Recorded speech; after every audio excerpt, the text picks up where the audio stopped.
തുറന്നാൽ എന്ന മാനസികാരോഗ്യ ചർച്ചയുടെ ഇന്നത്തെ എപ്പിസോഡിലേക്ക് എല്ലാ പ്രേക്ഷകർക്കും ഹൃദ്യമായ സ്വാഗതം. പതിവ് പോലെ ഇന്ന് നമ്മളോടൊപ്പമുള്ളത് വിൻസേഷ്യൻ സഭാംഗവും ക്ലിനിക്കൽ സൈക്കോളജിസ്റ്റുമായ സിസ്റ്റർ ഡോക്ടർ ഡോണ തോട്ടത്തിലാണ്. സിസ്റ്ററെ ഏറെ സ്നേഹത്തോടെ നമുക്ക് ചർച്ചയിലേക്ക് സ്വാഗതം ചെയ്യാം. സ്വാഗതം സിസ്റ്റർ. സിസ്റ്റർ, നമ്മുടെയൊക്കെ ചില പ്രവർത്തികൾ കാണുമ്പോൾ നമുക്കൊക്കെ എന്തോ ഒരു പ്രശ്നമുള്ളതുപോലെ തോന്നാറുണ്ട്. അതായത് ചില കാര്യങ്ങൾ പിന്നീട് ചെയ്യാം എന്ന് കരുതി മാറ്റിവെക്കുന്ന ഒരു സ്വഭാവം, ഒരു കൃത്യനിഷ്ഠയില്ലായ്മ. അവസാനം ഇതെല്ലാം മാറ്റിവെച്ച് അവസാനം നമ്മൾ ഇതിനെക്കുറിച്ച് ടെൻഷൻ അടിച്ച് അവസാനം ചെയ്യുന്ന പ്രവർത്തികൾ പരാജയപ്പെട്ടു പോകുന്നൊരവസ്ഥ. ഇതിനെക്കുറിച്ച് പറയുമ്പോൾ നമ്മുടെ പ്രേക്ഷകരിൽ പലർക്കും തോന്നിയേക്കാം ഇത് അവരെക്കുറിച്ചാണോ, അല്ലെങ്കിൽ ഇന്ന് ചർച്ച ചെയ്യാൻ പോകുന്നത് നമ്മളെക്കുറിച്ചാണോ എന്ന് തോന്നിയേക്കാം. ഈ ഒരു വിഷയത്തെക്കുറിച്ച് ആയാലോ നമ്മുടെ ഇന്നത്തെ ചർച്ച?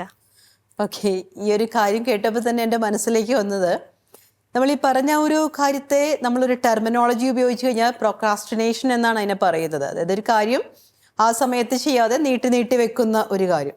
ഇപ്പോൾ ഈ ഒരു പ്രോക്രാസ്റ്റിനേഷനെ കുറിച്ചൊരു സെമിനാർ എടുക്കാൻ വേണ്ടിയിട്ട്, ഇതൊരു ജോക്കാണ്, സെമിനാർ എടുക്കാൻ വേണ്ടിയിട്ടൊരു റിസോഴ്സ് പേഴ്സൺ വന്നു.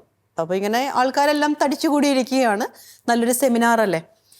അദ്ദേഹം വന്നു, എല്ലാവർക്കും നമസ്കാരമൊക്കെ പറഞ്ഞിട്ട് പറഞ്ഞു, ഞാൻ ഇന്ന് സംസാരിക്കാൻ പോകുന്ന വിഷയം വളരെ പ്രധാനപ്പെട്ട ഒരു ടോപ്പിക്കാണ്, അത് തന്നെയല്ല വളരെ ദീർഘനേരം സംസാരിക്കേണ്ട ഒരു ടോപ്പിക്കാണ്. അപ്പം അതുകൊണ്ട് തന്നെ നമുക്കൊരു പണി ചെയ്യാം, പോയി ഒരു ഗ്ലാസ് ചായ കുടിച്ചിട്ട് വരാം എന്ന് പറഞ്ഞു. അങ്ങനെ എല്ലാവരെയും കൂടി ചായ കുടിക്കാൻ വേണ്ടിയിട്ട് പിരിച്ചു വിട്ടു. ഇദ്ദേഹവും പോയി ക്യാൻറ്റീനിൽ പോയി ചായ കുടിച്ചു കഴിഞ്ഞപ്പോൾ അദ്ദേഹം പറഞ്ഞു, അയ്യോ ഇത്ര നേരം നടന്നിട്ടല്ലേ ക്യാൻറ്റീനിൽ വരാൻ പറ്റുന്നത്, നമുക്കൊരു പണി ചെയ്യാം, ഉച്ചയ്ക്കത്തെ ഊണും കൂടി കഴിഞ്ഞിട്ട് പോയി സെമിനാർ എടുക്കാം, പിന്നെ ഒരു ബ്രേക്ക് കൊടുക്കേണ്ട ആവശ്യം ഇല്ലല്ലോ. കാര്യം ജോക്കായിട്ട് പറഞ്ഞുവെങ്കിലും പലപ്പോഴും പ്രൊക്രാസ്റ്റിനേഷനെ കുറിച്ച് നമ്മൾ പറയുമ്പോൾ ഇതേപോലത്തെ ഒരു മനോഭാവമാണ് അവരുണ്ടാകുന്നത്. കാരണം അത് പിന്നെ ആവട്ടെ, അത് ചെയ്യാം, എൻ്റെ ഒരു എഡ്ജിലേക്ക് കൊണ്ടുവരുന്നു. എന്നിട്ട് അവിടെ ഒരു കുറ്റബോധവും നഷ്ടബോധവും കാര്യങ്ങൾ ചെയ്യാൻ പറ്റാത്തതിൻ്റെ പ്രതീക്ഷയറ്റ ഒരു കാര്യത്തിലേക്കൊക്കെ നിരാശ ആയിട്ട് പോകുന്ന കാര്യങ്ങളാണ് നമ്മൾ പലപ്പോഴും കണ്ടിട്ടുള്ളത്. അപ്പോൾ തീർച്ചയായിട്ടും നമ്മൾ വളരെ പ്രാധാന്യത്തോടു കൂടി ചിന്തിക്കേണ്ട ഒരു കാര്യമാണ് ഈ പ്രൊക്രാസ്റ്റിനേഷൻ എന്ന് പറയുന്നത്. ഇതൊരു ഉത്തരവാദിത്തമില്ലായ്മയാണോ ഈ കാണുന്നത്? ഒരു ഉത്തരവാദിത്വമില്ലായ്മ മാത്രമല്ല, ഇതിൻ്റെ അകത്തൊരു ഡിസിഷൻ മേക്കിങ്ങിൻ്റെ ഒരു പ്രശ്നവും കൂടെയുണ്ട്. അതായത് ഒരു കാര്യം ഞാൻ തന്നെ ചെയ്തു തീർക്കണം, അത് ഇന്ന സമയം കൊണ്ട് ചെയ്തു തീർക്കണം എന്നൊരു കാൽക്കുലേഷൻ, അതായത് ഒരു time and space orientation and management ഇല്ലാതെ വരുന്നത് കൊണ്ടാണ് പലപ്പോഴും അത് പ്രശ്നമുണ്ടാക്കുന്നത്. എന്തെങ്കിലും ഒരു കാര്യം ചെയ്യാൻ ഇപ്പോൾ ഒരാഴ്ചയുണ്ട് ഒരു കാര്യം ചെയ്യാൻ, അപ്പോൾ അതിന്റെ അവസാനം എൻഡിലേക്ക് വെക്കുന്ന ഒരു അവസ്ഥയാണ്. അതൊരു മടിയുടെ ലക്ഷണമാണോ? മടിയും ഉണ്ട്. ഇപ്പൊ ഇതിൻ്റെ അകത്തൊരു സൈക്കോളജിക്കലായിട്ട് നമ്മൾ ഒരു മനഃശാസ്ത്രപരമായിട്ട് തന്നെ സമീപിക്കുമ്പോൾ നമുക്ക് മനസ്സിലാക്കാൻ പറ്റുന്നത് പലപ്പോഴും ഒരു ഫിയർ ഓഫ് ഫെയിലിയർ ആണ്. അതായത് ഒരു കാര്യം എനിക്ക് ചെയ്യാനുണ്ട്, പക്ഷെ ഞാനത് ചെയ്താൽ ഞാൻ പരാജയപ്പെട്ടു പോകുമോ, അപ്പൊ ഞാൻ പരാജയപ്പെട്ടു പോകുമോ എന്നൊരു ഭീതി കൊണ്ട് അതിപ്പോ ചെയ്യണ്ട, അപ്പൊ ഞാൻ പരാജയപ്പെടില്ലല്ലോ. ഓക്കെ, അപ്പൊ അതിൻ്റെ ഒരു സൈക്കോളജിക്കൽ വശമാണ്. പിന്നീട് ഓവർ പെർഫെക്ഷനിസം, ഞാൻ ചെയ്തതില് യാതൊരു പ്രശ്നവും ഒരാൾ കണ്ടുപിടിക്കാൻ പാടില്ല, അല്ലെങ്കിൽ ഒരു ന്യൂനത അതിൽ ഉണ്ടാകാൻ പാടില്ല. അപ്പൊ ന്യൂനത ഉണ്ടാകാതിരിക്കണമെങ്കിൽ അതിൻ്റെ അകത്ത് കുറെ ആലോചനകൾ വേണം, വേറെ കുറച്ച് കാര്യങ്ങൾ വേണം, അല്ലെ വേറെ കുറച്ച് ആൾക്കാരിൽ നിന്ന് അതിൻ്റെ ഒരു കൺഫർമേഷൻ എടുക്കേണ്ടതായിട്ടുണ്ട്. അപ്പൊ ഇതുകൊണ്ടും ഇത് മാറ്റിവെക്കുന്നവർ. ഇതുപോലെ തന്നെ വേറൊരു കാര്യമാണ് ഡിസ്ട്രാക്ഷൻസ്. ഇതൊരു കാര്യം ചെയ്യാനായിട്ട് വന്നു, അപ്പോൾ എന്തെങ്കിലുമായിട്ട് ബാക്കി കാര്യങ്ങൾ ചെയ്യാനുണ്ട്, അപ്പോൾ അതിലേക്ക് പോകുന്നു നമ്മുടെ ശ്രദ്ധ. അപ്പോൾ അവിടെ കൂടുതലായിട്ട് നമ്മളിപ്പോൾ കണ്ടുവരുന്ന ഒരു ഡിസ്ട്രാക്ഷൻ എന്ന് പറയുന്നത് നമ്മുടെ സ്ക്രീനിങ് ആണ്. അതായത് ഇപ്പം മൊബൈലാവാം, അല്ലെങ്കിൽ കമ്പ്യൂട്ടർ ആകാം, അല്ലെങ്കിൽ TV കാര്യങ്ങളാകാം. അപ്പോൾ ഒരു വിഷ്വൽ ഓഡിറ്ററി കാര്യങ്ങളിലേക്ക് നമ്മുടെ കൂടുതൽ പ്ലഷർ കിട്ടുന്ന ഒരു കാര്യത്തിലേക്ക് നമ്മുടെ ശ്രദ്ധ പോകുന്നു. അത് ഡിസ്ട്രാക്ഷൻ മൂലവും ഇതേപോലെ മാറ്റിവെക്കുന്ന ഒരു പ്രശ്നത്തിലേക്ക് കൊണ്ടുപോകാം. പിന്നീട് കൃത്യമായൊരു ഗോള്, ലക്ഷ്യബോധമില്ലായ്മ, ആ ലക്ഷ്യത്തിലേക്ക് എങ്ങനെ നടന്നെടുക്കണമെന്ന് ഒരു ഗോൾ ഡിറക്ഷൻ ഇല്ലായ്മ, അതിലേക്ക് നയിക്കുന്ന ഒരു കാര്യം അങ്ങനെ തന്നെയാണ്. പറഞ്ഞു വരുമ്പോൾ എനിക്ക് തോന്നുന്നത് ഇത് ഒരു പ്രായം കഴിഞ്ഞിട്ടല്ല ശ്രദ്ധിക്കേണ്ടത്, കുട്ടികളിൽ നിന്ന് തന്നെ ഇതിനെക്കുറിച്ചൊരു ഇവർക്ക് അവിടെ നിന്ന് തന്നെ നമ്മൾ തുടങ്ങേണ്ടതുണ്ട് അല്ലേ? തീർച്ചയായിട്ടും ഇതിന്റെ ഒരു കാരണങ്ങളൊക്കെ പറയുമ്പോഴത്തേക്കും ഒരു ഹാബിച്യുവേഷൻ എന്ന് പറയുന്ന കാര്യം വളരെ പ്രധാനപ്പെട്ടതാണ്. അതായത് ഹാബിറ്റ് ഫോർമേഷൻ, അത് കുട്ടികളിലാണ് തുടങ്ങുന്നത്. അപ്പൊ ഈ മാറ്റിവെക്കുന്ന ഒരു സ്വഭാവം നമ്മുടെ കുഞ്ഞുങ്ങളിൽ ഉണ്ട് എങ്കിൽ അത് ആ ഒരു ടൈമിൽ കറക്ഷൻ കൊടുക്കേണ്ടതാണ്.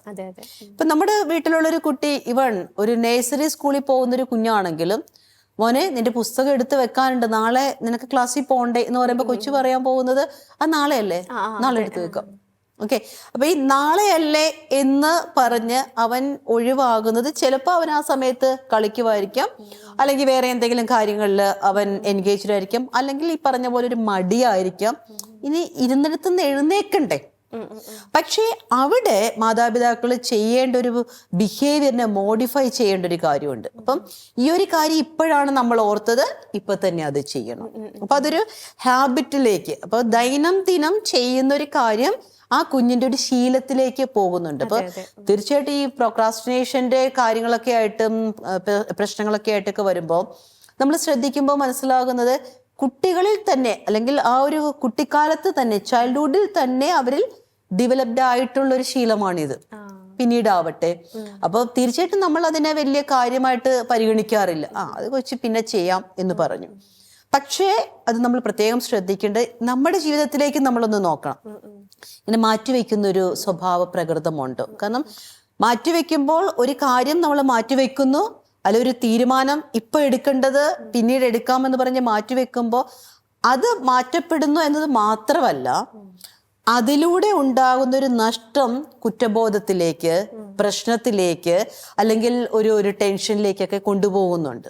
അപ്പൊ അതൊരു മാനസിക സംഘർഷമാണ്. ഇപ്പോൾ നമ്മൾ ഉദ്ദേശിക്കുന്ന ഈ ഒരു കാര്യം അത് ചെയ്യാതിരുന്നല്ലേ ഉള്ളൂ, പക്ഷെ ചെയ്യാതിരുന്നത് കൊണ്ട്, ടൈമിൽ ചെയ്യാതിരുന്നത് കൊണ്ട് അതൊരു മാനസിക സംഘർഷത്തിലേക്ക് നയിക്കപ്പെടുന്നു. നിസ്സാരമായി പറയേണ്ട ഒരു വിഷയമല്ല ഇതല്ലേ, ഒരു പ്രശ്നമല്ല.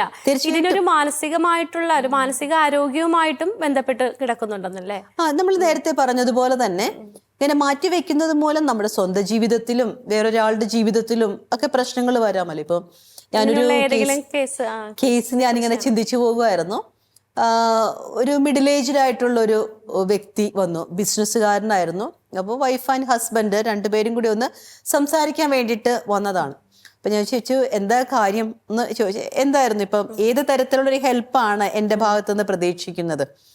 അപ്പോൾ ഹസ്ബൻഡ് പറഞ്ഞു അതത് പ്രത്യേകിച്ച് ഒന്നും ഇപ്പൊ പറയേണ്ടതായിട്ട് ഇല്ല എന്ന് പറഞ്ഞപ്പോൾ വൈഫ് പറഞ്ഞു ഇത് തന്നെ പുള്ളിയുടെ പ്രശ്നം.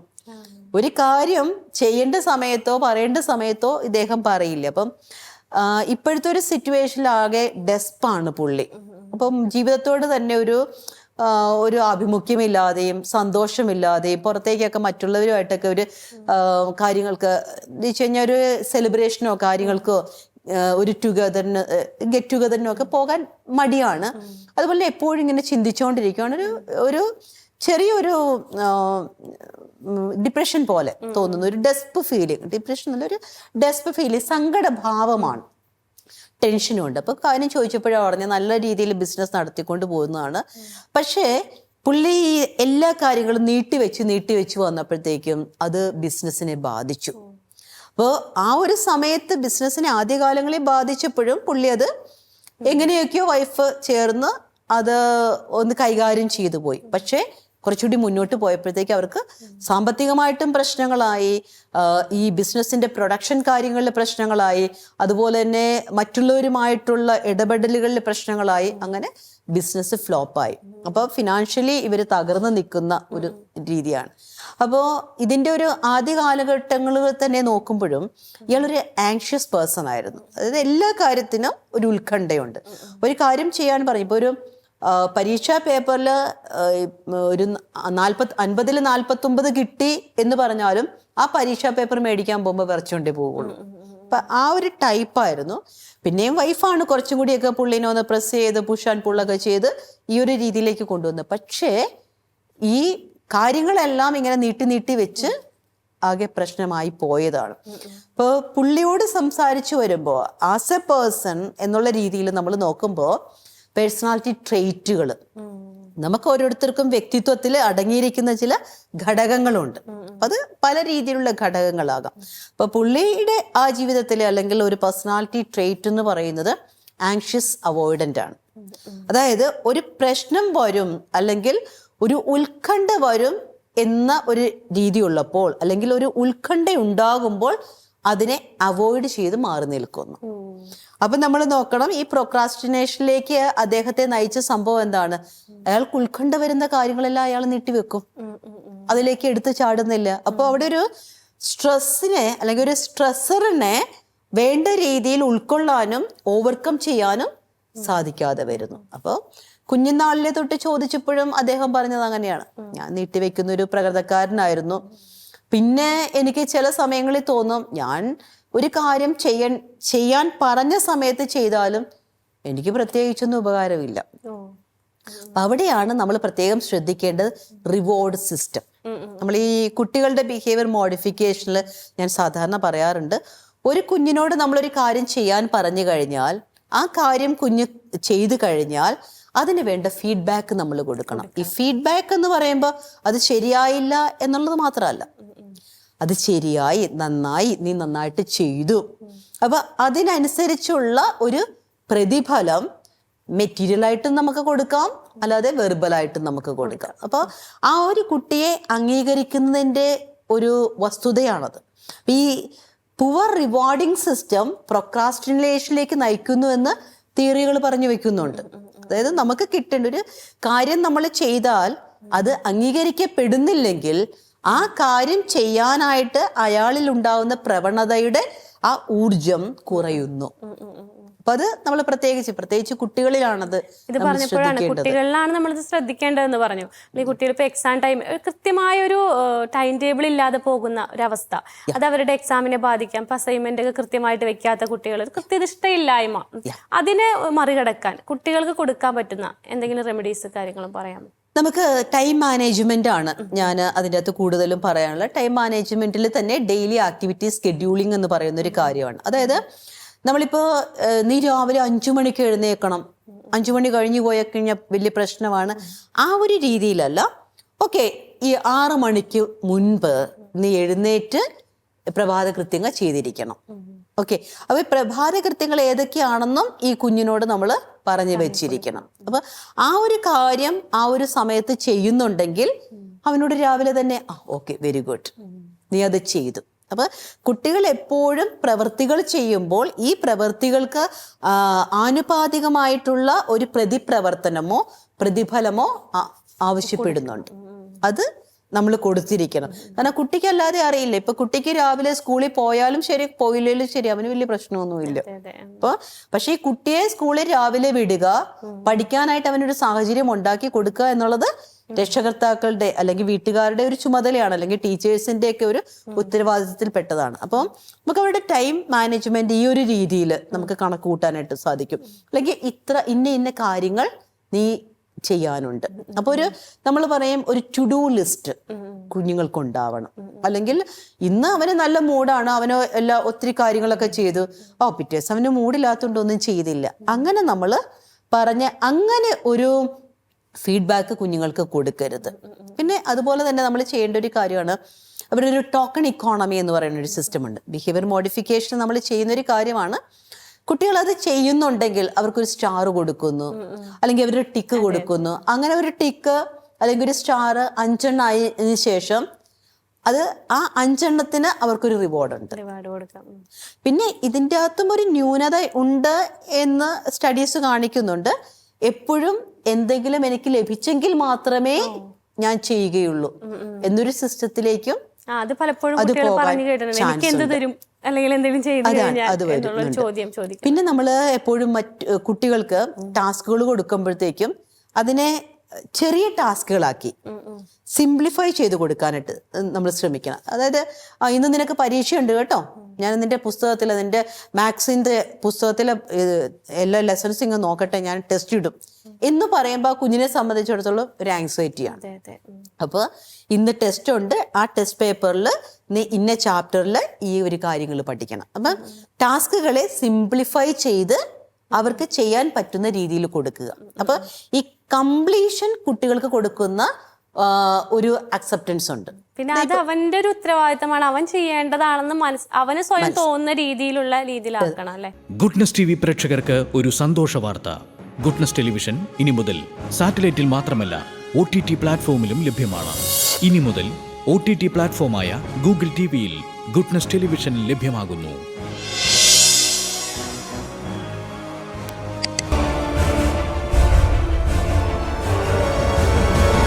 Goodness. Stay with God. ഒരു പ്രാവശ്യം ഞാനിങ്ങനെ ഓർക്കുന്നുണ്ട്, ഒരു കുട്ടിയുടെ അപ്പൊ ഭക്ഷണം കഴിക്കുന്നത് എന്തിനാ എന്ന് ചോദിച്ചു. അപ്പൊ കുട്ടി പെട്ടെന്ന് പറഞ്ഞു അമ്മയ്ക്ക് പാത്രം കഴുകാനാന്ന്. അപ്പൊ കുഞ്ഞ് കേട്ടേക്കുന്നത് മുഴുവനും വേഗം ഭക്ഷണം കഴിച്ചാൽ എനിക്ക് പാത്രം ഒന്ന് കഴുകി വെക്കണം.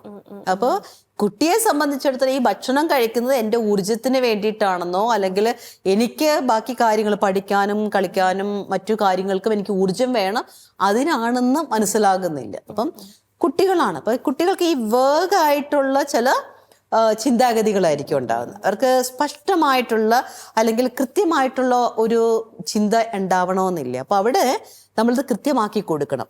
പിന്നീട് നമ്മൾ ചെയ്യേണ്ടത്, ഇപ്പൊ അവന്റെ ഭാഗത്തുനിന്ന് ഒരു കാര്യം ചെയ്ത് ഫെയിലിയർ ആയിപ്പോയി, അതിനെ അക്സെപ്റ്റ് ചെയ്യുക, ഇറ്റ്സ് ഓക്കെ, നമുക്ക് നെക്സ്റ്റ് ടൈം ചെയ്യാം. ആ ഒരു രീതിയിൽ കുഞ്ഞിനെ പ്രൊമോട്ട് ചെയ്യാനായിട്ട് നമ്മൾ ശ്രമിക്കണം. അല്ലെങ്കിൽ എന്താ ഉണ്ടാവുന്ന വെച്ചാൽ നമ്മൾ നേരത്തെ പറഞ്ഞ ഒരു ഫിയർ ഓഫ് ഫെയിലിയർ, ഞാൻ ചെയ്താൽ ശരിയാകുമോ. പിന്നെ ഈ ഒരു ഓവർ പെർഫെക്ഷൻ, നമ്മളെപ്പോഴും ഓർക്കുക മനുഷ്യരാണ്, മാനുഷികമായിട്ട് നമ്മൾ ചെയ്യുന്ന കാര്യങ്ങളിൽ ചില ന്യൂനതകൾ ഉണ്ടാവും. അത് പരിഹരിക്കാൻ പറ്റുന്നതാണെങ്കിൽ നമുക്ക് പരിഹരിക്കാം എന്നൊരു രീതിയിൽ. പിന്നീട് ഈ കുട്ടികളിൽ തന്നെ ഈ ആങ്ഷ്യസ് അവോയ്ഡന്റ് നേച്ചർ കാണും. അതായത് അവിടെ ഒരു ഉത്കണ്ഠ ഉണ്ടാകുന്നുണ്ട്, അതുകൊണ്ട് ഞാൻ പോകത്തില്ല. അല്ല, നീ ഒന്ന് ചെല്ല്, നീ ഒന്ന് അതിൻ്റെ അകത്തൊന്ന് ഇൻവോൾവ് ആയിട്ട് നോക്ക്. അപ്പൊ അങ്ങനെ ഒന്ന് പ്രൊമോട്ട് ചെയ്യുന്നതും വന്നു കഴിഞ്ഞാൽ നമുക്ക് ഇങ്ങനെയുള്ള കാര്യങ്ങളെ കുറിച്ച് നമുക്കൊന്ന് ഓവർകം ചെയ്യാൻ പറ്റുന്നതാണ്. പിന്നെ ഇതിപ്പോ കുട്ടികളുടെ കാര്യത്തിൽ തന്നെയല്ല കേട്ടോ, അല്ല മുതിർന്നവരുടെ കാര്യമാണ് ഇത്. മുതിർന്നവർക്ക് ചിലർക്ക് ഈ കാര്യങ്ങൾ അറിയാം, തനിക്കൊരു പ്രശ്നമുണ്ട്, അല്ലെങ്കിൽ ഞാനൊരു ഇങ്ങനെ ഒരു അവസ്ഥയിലൂടെയാണ്, അല്ലെങ്കിൽ ഒരു മടി, അല്ലെങ്കിൽ പലതും ചെയ്യാനുള്ള ഒരു ബുദ്ധിമുട്ടല്ല, അതെല്ലാം മാറ്റിവെക്കുന്ന ഒരു അവസ്ഥ ഇതെനിക്ക് ഉണ്ട്. പക്ഷെ എനിക്കിതിനെ മറികടക്കാൻ സാധിക്കുന്നില്ല. ഇപ്പൊ ഞാൻ ചിന്തിക്കുകയാണ്, അല്ലെങ്കിൽ മറ്റുള്ളവർ ചിന്തിക്കുകയാണ്, എനിക്ക് അടുത്ത ദിവസം മുതൽ എൻ്റെ ആരോഗ്യം ശ്രദ്ധിക്കണം, അല്ലെങ്കിൽ ഞാൻ എൻ്റെ ഫുഡ് കൺട്രോൾ ചെയ്യണം, എനിക്ക് വർക്കൗട്ട് ചെയ്യണം, ഇങ്ങനെയൊക്കെ ആഗ്രഹങ്ങളുണ്ടെങ്കിലും അതിലേക്ക് എത്തിപ്പെടാൻ കഴിയാത്തൊരവസ്ഥ. ഇതിനെ അവർക്ക് കൃത്യമായി ഇതിലേക്ക് എങ്ങനെ എത്തിച്ചേരാം? ഇവിടെ നമുക്ക് ചെയ്യാൻ പറ്റുന്ന ഒരു കാര്യം ഒരു ബിഹേവിയറൽ കോൺട്രാക്റ്റ് ആണ്. അതായത് ഇപ്പോൾ ഫോർ എക്സാമ്പിൾ, ഇപ്പം ഞാൻ ടീച്ചറിനോട് പറയുകയാണ്, ഓക്കെ ടീച്ചറെ നാളെ രാവിലെ 8 മണിക്ക് വരികയാണെങ്കിൽ നമുക്ക് ഒരുമിച്ചൊരു മൂവിക്ക് പോവാം എന്ന് പറയുവാണ്. അപ്പോൾ ടീച്ചർ 8 മണിക്ക് വരണം, അതാണ് എൻ്റെ കണ്ടീഷൻ അല്ലേ. അപ്പം ഇതേപോലെ ഞാൻ എന്നോട് തന്നെ കോൺട്രാക്ട് ചെയ്യുന്നു. അതായത് ഇന്ന കാര്യങ്ങൾ എനിക്ക് ചെയ്യാനുണ്ട്. അപ്പോൾ അവിടെയാണ് നമ്മൾ ഈ to do list, remember list എന്നൊക്കെ ഉള്ളതിൻ്റെ ഒരു കാര്യമുള്ളത്. ഇപ്പം നമുക്കറിയാം, ഒരു ന്യൂ ഇയർ ഒക്കെ ആകുമ്പോഴത്തേക്ക് പെട്ടെന്ന് തന്നെ എല്ലാവരും പറയുന്നത് ന്യൂ ഇയർ റെസൊല്യൂഷൻസ് ഉണ്ടാക്കി വെച്ചു. പക്ഷെ ഈ ഉണ്ടാക്കി വെക്കുന്ന ഈ ഒരു കാര്യത്തെ ഡെയിലി ഞാൻ ചെയ്യുന്നുണ്ടോ എന്ന് ചെക്ക് ചെയ്യണം. അതാണ് കോൺട്രാക്ട്. ഇപ്പൊ ഇന്ന് രാവിലെ ഇന്ന കാര്യങ്ങൾ ചെയ്യാമെന്ന് ഞാൻ ഓർത്തിട്ടുണ്ട്, വൈകുന്നേരം ആകുമ്പോൾ ഞാനത് ചെക്ക് ചെയ്യും. അപ്പൊ ഇതൊരു ഹാബിറ്റ് ഫോർമേഷൻ ആണ്. അപ്പം ഇങ്ങനെ നമുക്കതിനെ മാറ്റിയെടുക്കാനായിട്ട് പറ്റുള്ളൂ. പിന്നെ അതുപോലെ തന്നെ നമ്മൾ ചെയ്യാൻ ഉദ്ദേശിക്കുന്ന ഒരു കാര്യം വേറൊരാളുമായിട്ട് ഷെയർ ചെയ്യുക. ഓക്കെ, ഞാനൊരു 10 ഡേയ്സിനുള്ളിൽ എൻ്റെ ഈ ഒരു പുസ്തകം ഞാൻ എഴുതുന്നുണ്ട്, അത് എഴുതി തീർക്കാം. അല്ലെങ്കിൽ ഞാൻ ഇന്നൊരു കാര്യം ചെയ്യാനായിട്ട് പോവുകയാണ്, അത് ഇത്ര മണിക്ക് മുൻപ് ഞാനത് ചെയ്ത് തീർക്കുന്നുണ്ട്. അപ്പോൾ ഞാൻ പറഞ്ഞ ഒരു കാര്യത്തിന് എനിക്കത് ചെയ്ത് തീർക്കേണ്ടതാണ് എന്നൊരു കോൺഫിഡൻസ് കൊടുക്കണം. പിന്നെ ഈ പ്രോക്രാസ്റ്റിനേഷനിൽ നമ്മൾ പലപ്പോഴും കാണുന്ന ഒരു കാര്യമാണ് സെൽഫ് കോൺഫിഡൻസ് കുറഞ്ഞവര് അല്ലെങ്കിൽ ലോ സെൽഫ് എസ്റ്റീം ഉള്ളവരിലും ഇതേപോലത്തെ കാര്യങ്ങൾ ഉണ്ട്. കാരണം ഇത് ചെയ്തതിന് ശേഷം ഇത് അംഗീകരിക്കപ്പെടുന്നില്ല, ഇത് എനിക്കും വേറൊരാൾക്കും വലിയ ഉപകാരം വരുന്നില്ല, ഇതുകൊണ്ട് മാത്രം എൻ്റെ പ്രസ്റ്റീജ് വളരുന്നില്ല ഉണ്ട്. അപ്പോൾ തീർച്ചയായിട്ടും മുതിർന്നവർക്ക് ചെയ്യാൻ പറ്റുന്ന ഒരു കാര്യം എന്ന് പറയുന്നത് നമ്മുടെ ഈ ഒരു ടു ഡു ലിസ്റ്റ് ഉണ്ടാക്കുക, ബിഹേവിയർ കോൺട്രാക്ട്, സെൽഫ് കോൺട്രാക്ട് എന്നതിന് പറയുന്നത്. നമ്മളോട് തന്നെ ഒരു കാർക്കശ്യം കാണിക്കുന്നു, ചെയ്തേ പറ്റുള്ളൂ. അപ്പൊ അവിടേക്കാണ് നമ്മുടെ ഒരു ടൈം സ്കെഡ്യൂളിങ്, നമുക്കൊരു അതായത് ഒരു കാര്യം ചെയ്യാനുള്ളൊരു പട്ടിക ഒരു ലിസ്റ്റ് നമ്മുടെ ജീവിതത്തിൽ ഉണ്ടാവുക. അതിനൊരു താളം എന്ന് തന്നെ നമുക്ക് പറയാനായിട്ട് സാധിക്കും. അപ്പോൾ അവിടെയൊക്കെ നമുക്ക് കുട്ടികളെയും പരിശീലിപ്പിക്കാം, മുതിർന്നവരെയും പരിശീലിപ്പിക്കാം. പ്രത്യേകിച്ച് നമ്മൾ പറയും ചില കാര്യങ്ങളൊക്കെ, പ്രത്യേകിച്ച് സെൽഫ് കെയർ, അതിലാണ് പലപ്പോഴും പലരും താളം തെറ്റിപ്പോകുന്നത്. കാരണം വേറൊരാളെ കെയർ ചെയ്യേണ്ട കാര്യമാകുമ്പോൾ മറ്റുള്ളവർ ചോദിക്കുമല്ലോ. ആ ഒരു ചോദ്യത്തെ പേടിച്ച് ചെയ്യുന്നവരുണ്ട്, പക്ഷെ സ്വന്തമായിട്ടുള്ള കാര്യങ്ങൾ അവിടെ മാറ്റി വെക്കുന്ന ഒരു പ്രവണതയുണ്ട്. അപ്പൊ ഇവിടെ ഈ ഒരു സെൽഫ് കോൺട്രാക്റ്റിംഗ് മെത്തേഡ് വളരെ ഹെൽപ്ഫുൾ ആയിട്ട് എനിക്ക് തോന്നിയിട്ടുണ്ട്. കാരണം ഞാൻ ഇത് പറയുമ്പോൾ നമ്മൾ ഓർക്കും, ഓ നമ്മൾ നമ്മളോട് തന്നെയല്ലേ ചെയ്തിരിക്കുന്നതെന്ന് ഓർക്കും. പക്ഷേ ഞാൻ പറയും, ജേണൽ നിങ്ങൾ എഴുതണം. ടു ഡു ലിസ്റ്റ് എഴുതി എല്ലാവരും കാണുകയും നിങ്ങളൊന്ന് ഒട്ടിച്ചു വെക്ക്. ഇപ്പോൾ ഫോർ എക്സാമ്പിൾ, ഇപ്പോൾ നമുക്ക് അടുത്ത മാസം എക്സാം വരികയാണ്. അപ്പൊ ഈ ഒരു മാസം ഞാൻ ഇനിയൊരു ടോപ്പിക്ക് തീർത്തിരിക്കും, അതിൽ ഈ ഒരു ആഴ്ചയിൽ ഇന്ന ടോപ്പിക്ക് തീർത്തിരിക്കും, ഈ ഒരു ദിവസം ഇന്ന ടോപ്പിക്ക്. അപ്പൊ അതായത് നമ്മൾ നമ്മുടെ ഒരു ടാസ്കിനെ നമ്മൾ ചെറുതാക്കുകയാണ്. അപ്പൊ ഈ ടാസ്കിനെ നമ്മൾ ചെറുതാക്കുക വഴി ഗോൾ ഓറിയന്റേഷൻ നമുക്ക് ഈസി ആവുകയാണ് ചെയ്യുന്നത്. അപ്പം എപ്പോഴും നമ്മളിപ്പോ ഒരു കുട്ടിയോടാണെങ്കിൽ ഇത് മൊത്തം പഠിച്ചു തീർക്കടാ എന്ന് പറഞ്ഞു കഴിഞ്ഞാൽ അവനെ സംബന്ധിച്ചൊരു വലിയ ടാസ്ക് ആണ്. അപ്പൊ ഈ ടാസ്ക് അവന് ഓവർ ബർഡൻ കൊടുക്കുന്നത് കൊണ്ട് തന്നെ ഈ കുഞ്ഞത് മാറ്റിവെക്കും. ഓക്കെ, ചെറിയത് നമ്മൾ കൊടുക്കാനായിട്ട്. അപ്പൊ ഇതിനൊന്ന് ഓരോ കമ്പാർട്ട്മെന്റ് ആയിട്ട് മാറ്റാനായിട്ട് നമ്മൾ നോക്കുക. അപ്പോൾ അത് നമ്മളോട് തന്നെ ഒന്ന് നമ്മൾ കോൺട്രാക്ട് ചെയ്യുക. ഇതൊക്കെയാണ് അതിൻ്റെ അകത്ത് ചെയ്യാനായിട്ട് പറ്റുന്ന ഒരു കാര്യമെന്ന് പറയുന്നത്.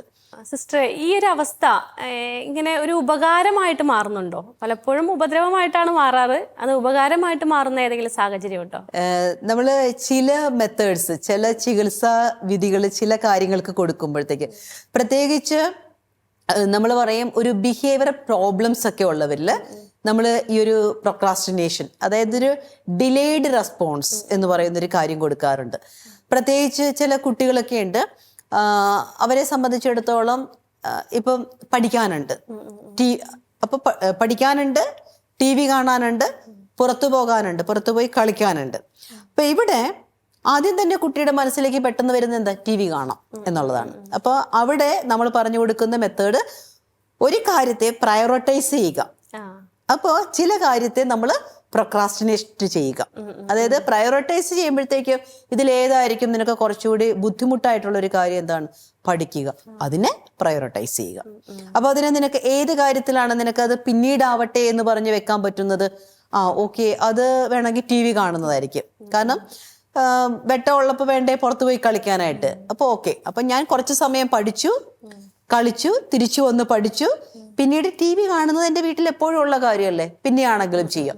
അപ്പം ഇതുപോലെ തന്നെയാണ് നമ്മൾ സബ്സ്റ്റൻസ് യൂസിൽ നമ്മൾ പറയാറുള്ളത്. ചില കാര്യങ്ങൾ നമ്മൾ പ്രൊക്രാസ്റ്റിനേറ്റ് ചെയ്യുന്നു. പ്രത്യേകിച്ച് ഇപ്പോൾ ഈ നിക്കോട്ടിൻ പോലെയുള്ള സിഗരറ്റ് പോലെയുള്ള കാര്യങ്ങളൊക്കെ വലിക്കുകയൊക്കെ ചെയ്യുന്നവരോട് നമ്മൾ പറയും, ഇപ്പം നമുക്കിപ്പം അത് ഉപയോഗിക്കണമെന്ന് തോന്നി, അപ്പം നിങ്ങളതിനെ മാറ്റുകയാണ്, ഡിലേഡ് ആക്കുകയാണ്. അത് എനിക്കൊരു 2 കാര്യങ്ങളും കൂടി ചെയ്ത് തീർക്കാനുണ്ട്, അതിനുശേഷം ചെയ്യാം. അപ്പൊ ഈ പ്രൊക്രാസ്റ്റിനേഷൻ എന്ന് പറയുന്ന ഈ സംവിധാനത്തെ തന്നെ നമ്മൾ അതിനെ കുറച്ചുകൂടി ഉപകാരപ്രദമായിട്ട് എടുക്കുന്നു. അപ്പൊ നമ്മൾ ചിന്തിക്കേണ്ട കാര്യം ഏതാണ് പ്രയോറിറ്റൈസ് ചെയ്യേണ്ടത്. അപ്പോൾ പ്രയോറിറ്റൈസ് ചെയ്യേണ്ട കാര്യങ്ങൾ നമ്മൾ ഒരു ലിസ്റ്റ് ആക്കി കഴിഞ്ഞാൽ നമുക്ക് ചിലപ്പോൾ സന്തോഷം കിട്ടുന്ന കാര്യം ആ ലിസ്റ്റിൽ ഏറ്റവും അവസാനത്തതായിരിക്കും. അപ്പൊ നമ്മൾ അതിനെ ഉന്തിത്തള്ളി മാറ്റി വെക്കാനായിട്ട് ശ്രമിക്കുന്നു. അപ്പൊ അതൊരു ബിഹേവിയർ പാറ്റേൺ ആയിട്ട് വരുമ്പോഴത്തേക്കും നമുക്ക് ഡിസൈഡ് ബിഹേവിയറിനെ, അതായത് ഒരാളിൽ നിന്ന് ശരിക്കും ഉണ്ടാകേണ്ട നല്ല കാര്യങ്ങളെ നമുക്ക് പുറത്തെടുക്കാനും ആവശ്യമില്ലാത്ത കാര്യങ്ങളെ ഇങ്ങനെ ഡിലേഡ് ആക്കി മാറ്റാനും ഈ ഒരു മെത്തേഡ് തന്നെ നമുക്ക് ഉപയോഗിക്കാനായിട്ട് സാധിക്കും. മനം തുറന്നാലെന്ന മാനസികാരോഗ്യ ചർച്ചയുടെ ഇന്നത്തെ എപ്പിസോഡ് ഇവിടെ അവസാനിക്കുകയാണ്. ചർച്ചയിൽ പങ്കെടുത്ത സിസ്റ്റർ ഡോക്ടർ ഡോണ തോട്ടത്തിലിന് ഏറെ സ്നേഹത്തോടെ നന്ദി അറിയിക്കുന്നു. നന്ദി സിസ്റ്റർ. അടുത്ത ആഴ്ച ഇതേ ദിവസം ഒരു പുതിയ വിഷയവുമായി നമുക്ക് കണ്ടുമുട്ടാം എന്ന പ്രതീക്ഷയോടെ, ഏറെ സ്നേഹത്തോടെ, പ്രാർത്ഥനയോടെ ഏവർക്കും നന്ദി.